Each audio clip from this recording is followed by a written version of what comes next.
Hello, and welcome to this first video presentation of two on the topic of Meditations on First Philosophy, the great philosophical masterpiece by the French philosopher René Descartes.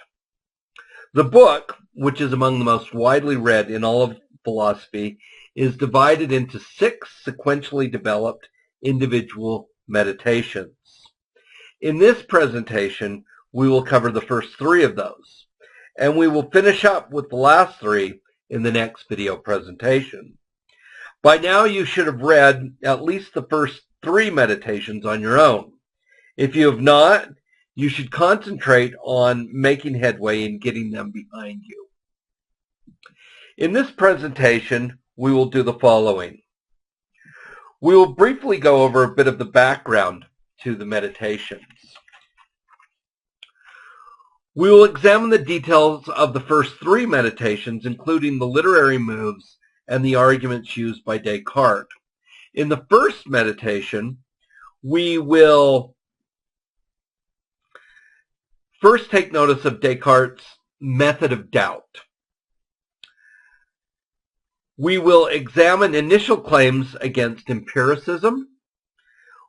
We will examine the doubt from dreaming, and we will examine the evil genius doubt.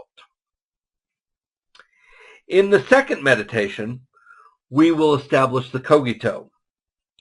We will sketch the implications of the cogito, an implication of the cogito, namely the mind-body problem. We will go over the details of Descartes' wax example, and we will sketch an implication of this, a priori ideas, in this case, of 3-dimensional space. In the third meditation, we will talk about Descartes' collapse of confidence in the standard of clarity and distinctness as a standard of truth. And from this collapse, we will talk about Descartes' need for God to uphold the veracity of clarity of the clarity and distinctness standard. We will outline Descartes' first arguments for God, and another one is coming up in Meditation 5. And finally, we will talk about an implication of the arguments for God, the Cartesian circle.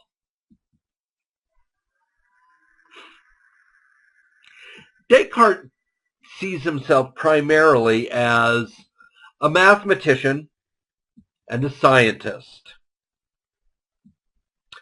As we mentioned before, however, Galileo's telescope poses a philosophical problem. How do we know that this thing is actually giving us real truth rather than enchantments conjured up by witchcraft? We have already encountered a major difficulty in answering that problem: skeptical doubts about the problem of the criterion. Can we find a standard of truth that is non-arbitrary, non-circular, and non-regressive? Descartes has come to be widely understood by philosophers to be confronting this skeptical challenge.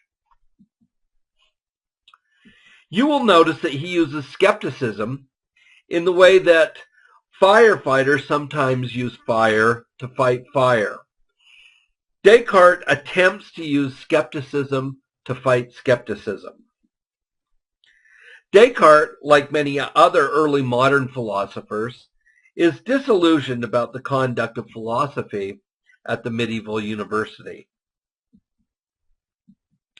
Not only, then, does he want to take on the skeptics, he also wants to take on the scholastics, the university philosophers.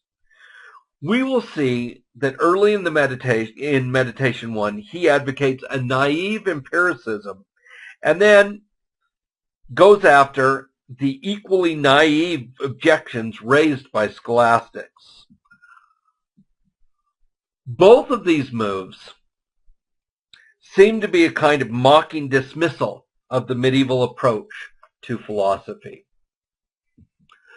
So in the Meditations, Descartes seemingly wants to find a grounding for science, for Galileo's telescope, and he does so by confronting skepticism and the old-fashioned medieval worldview that seems powerless to supply answers to get on with sciences.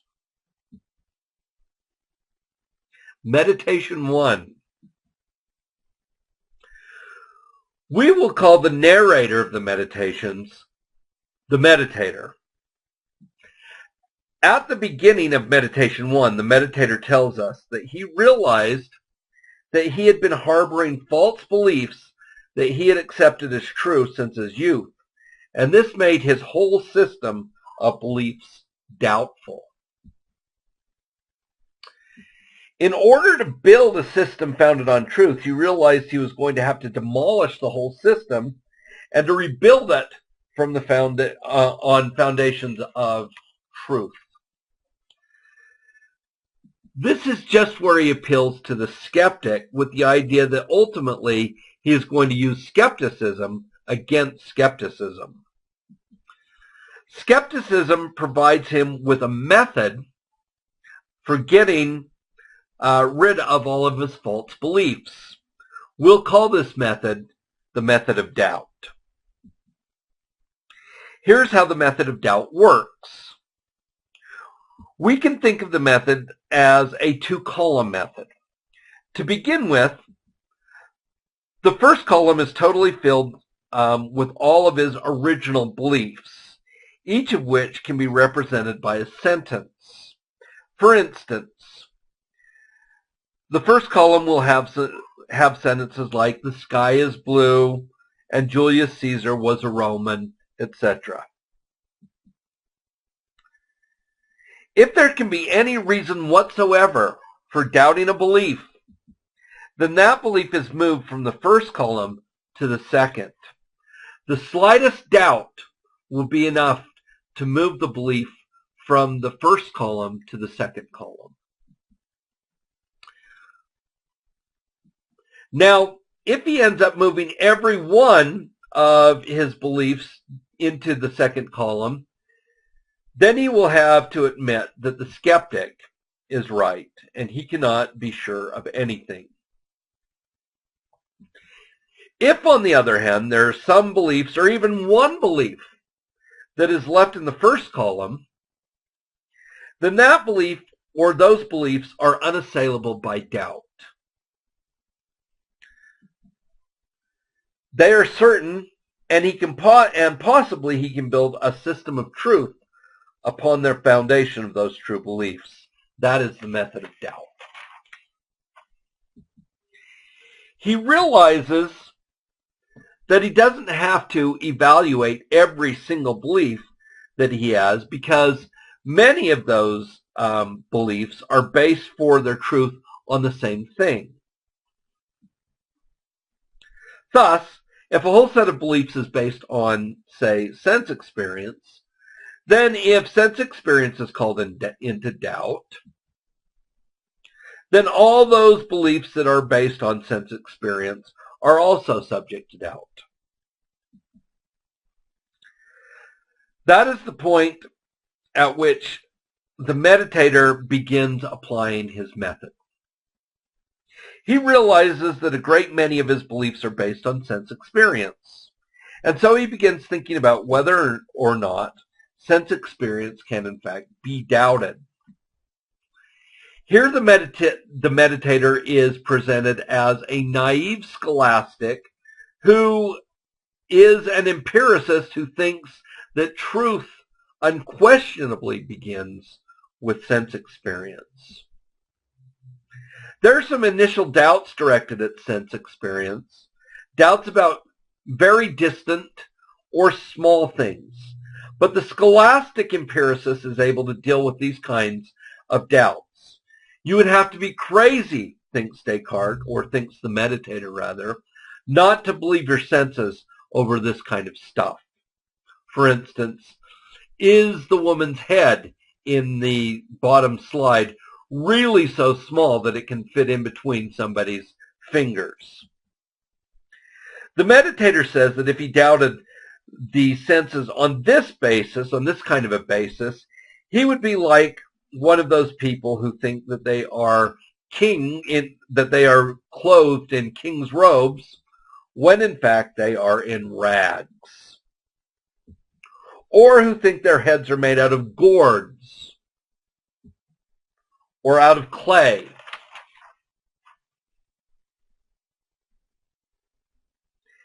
He says he would be fine believing the senses if it weren't for the dreams. He finds that dreams give him grounds for doubting his senses. Here is how the argument goes as reconstructed by E.M. Curley in his book Descartes Against the Skeptic.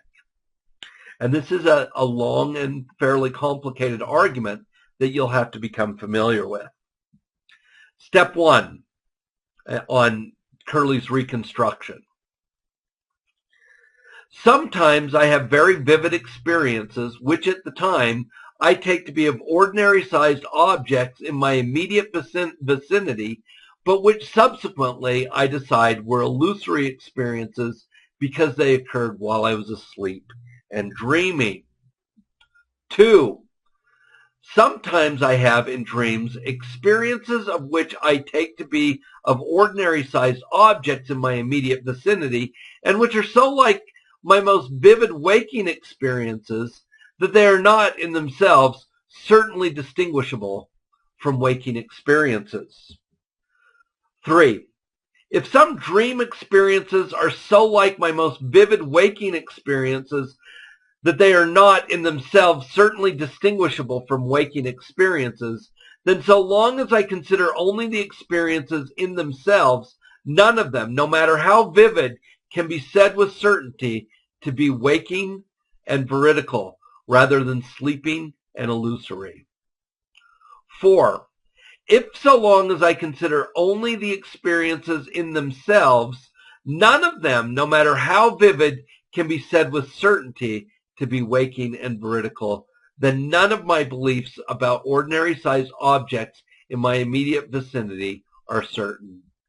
5. Therefore, none of my beliefs about ordinary-sized objects in my immediate vicinity are certain. The meditator thinks that his dreaming doubt is sufficient to call into doubt all of his beliefs that are based on sense experience. Many of my students, however, doubt that this is the case. They seem to say that they can tell when they are dreaming, but I wonder if this is true. In any case, the meditator moves on from the dreaming doubt to an even more formidable doubt, the evil genius doubt. In this doubt, he wonders if his mind might have been built by some all-powerful being who is always intent on tricking him. How would such a being do that? Well, Descartes doesn't really clear that up for us, but it seems to hinge on the idea of some kind of a flaw in our mental faculties. We refer to such a doubt as a faculty doubt.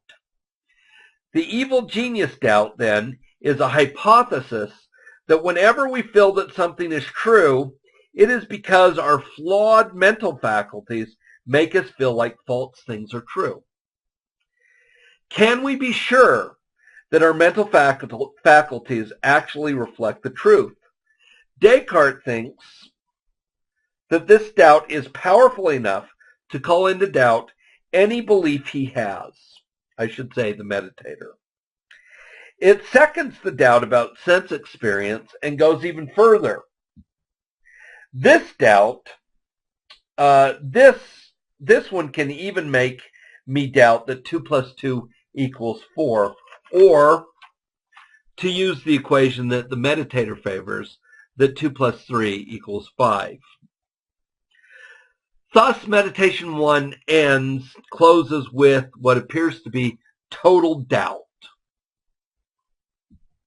Meditation 2. Meditation 2 opens with the meditator's head spinning from the previous day's meditation. And then within 3 paragraphs, the meditator apparently lights on something that resists doubt, even the formidable evil genius doubt. That resistant something is the idea of his own existence. Let him, the evil genius, deceive me all he can. He will never make it the case that I am nothing while I think that I am something. That's from page 324. The truth that seems to be impervious to the evil genius trickery is that I exist. This truth is expressed as cogito ergo sum, I think, therefore I am. We call this expression the cogito. One implication of the cogito is that the I that is constituted by my mind must be different than my body. I know my body through sense experience, and it is subject to the doubt from dreaming. I am quite frequently tricked about what my body is up to in my dreams. So the body can be doubted, but the mind cannot. They must be different then. That recognition, however, leaves Descartes scrambling to explain how mind and body must be related. We call this difficulty the mind-body problem. In order to understand how we know about body, the meditator gives us one further intellectual adventure in Meditation 2. This is the wax example. The meditator thinks about what the 5 senses tell him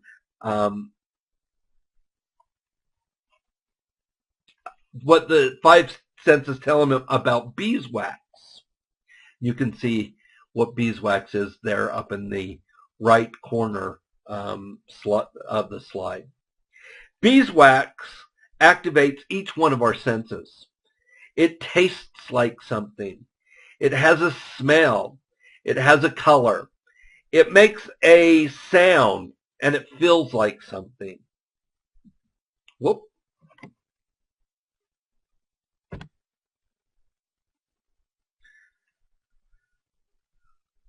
Then it gets melted, and everything the meditator thought he knew about the wax through the senses completely changes.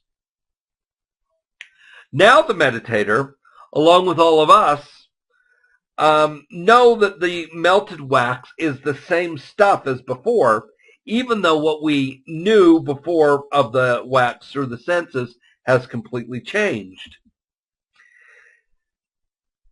Since our reports about the wax to our senses have all changed, how do we really know, though, that it is, in fact, the same stuff? Well, there is something that we know about the wax that doesn't come from our senses. The wax exists in 3-dimensional space. But how do we come to have an idea about 3-dimensional space? We can't feel it, see it, smell it, taste it, or hear it.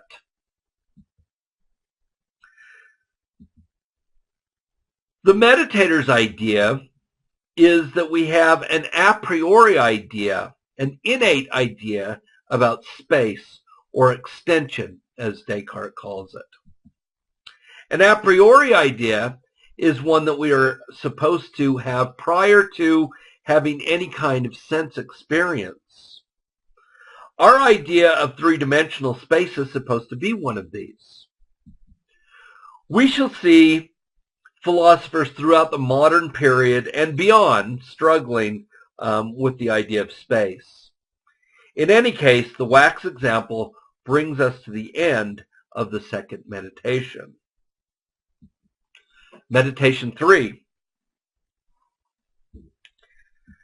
At the beginning of Meditation 3, the meditator tries out a possibility for a standard of truth. That standard is clear and distinct perception. It is the idea that anything that I perceive clearly and distinctly must be true.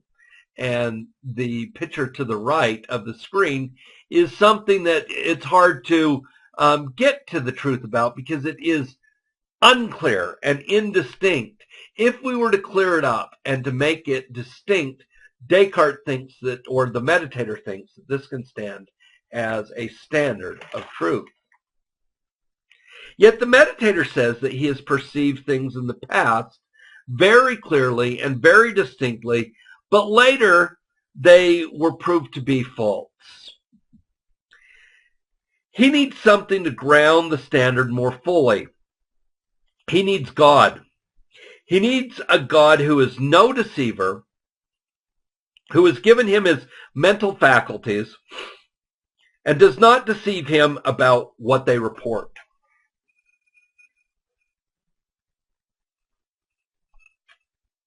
So the God that he needs cannot be anything like the evil genius.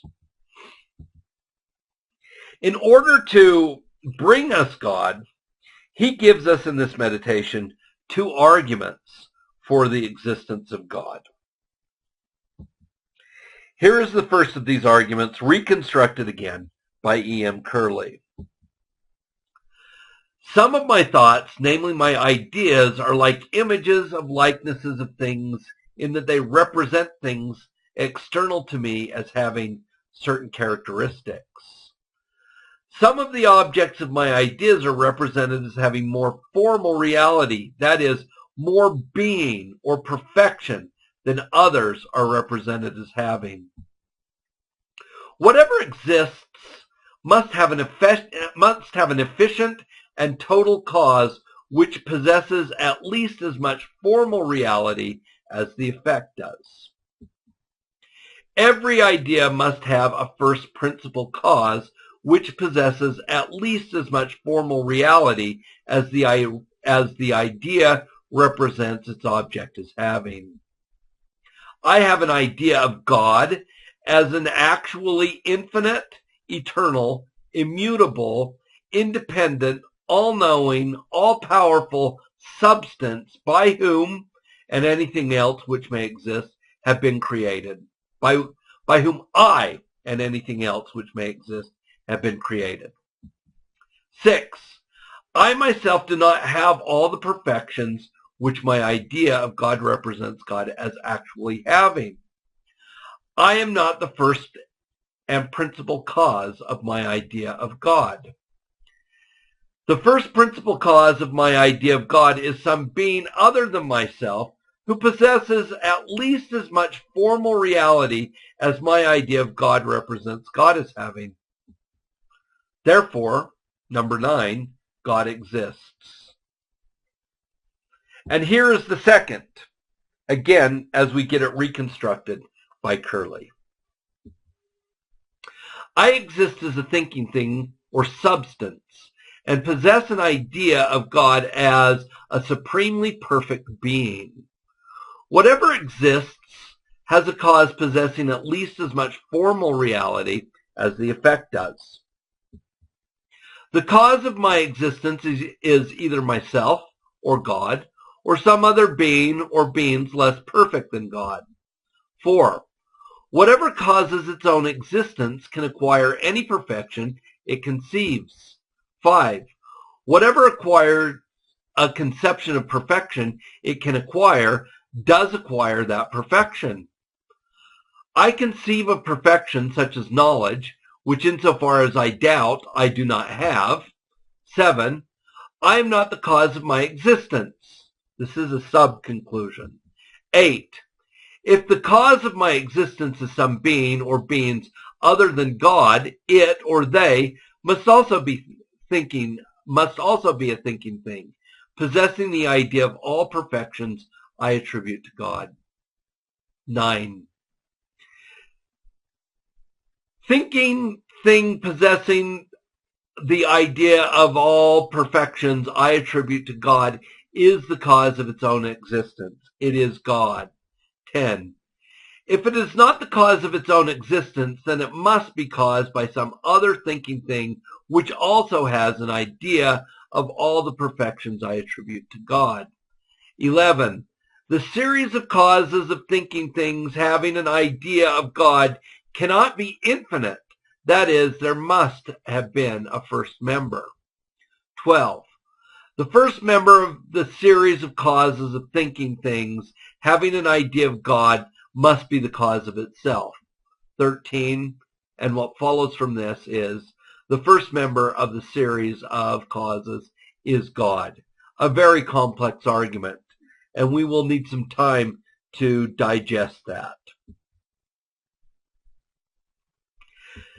Now, you can evaluate these arguments yourselves by seeing if the argument premises are true, and if the conclusion can be inferred from the premises.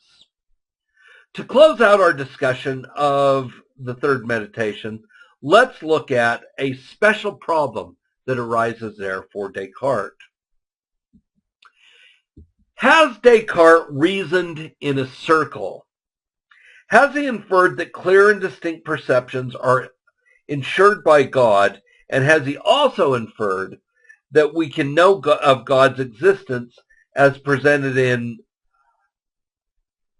these two arguments through clear and distinct perceptions? Be thinking about how to approach this very formidable problem that we refer to as the Cartesian circle. And that brings us to the end of our discussion of the first three meditations. In this presentation, we have discussed the first meditation, the method of doubt, the dreaming doubt, and the evil genius doubt.